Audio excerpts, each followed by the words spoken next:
চলো আজ আমি বানাবো ভীষণই ক্রিস্পি চিংড়ি মাছ দিয়ে একটি দারুণ স্ন্যাক্স রেসিপি, যেটা তোমরা বাড়িতে কোনো গেস্ট আসলে অথবা সন্ধ্যাবেলা চা বা কফির সাথে ঝটপট বানিয়ে নিতে পারবে। তো চলো বানানো যাক ক্রিস্পি প্রন বাটারফ্লাই। তোমরা তো দেখলে প্রথমে আমি কিছু চিংড়ি মাছ নিয়ে নিয়েছি, যেগুলিতে আগে থেকেই নুন হলুদ মাখানো ছিল।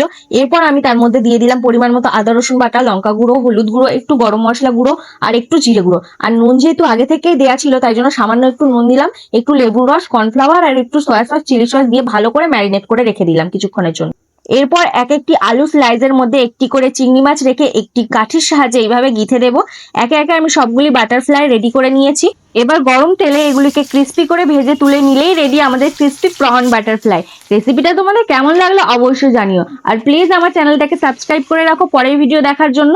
তো চলো আজ এইটুকুই, দেখা হচ্ছে আবার কোনো নেক্সট মজার রেসিপির সাথে।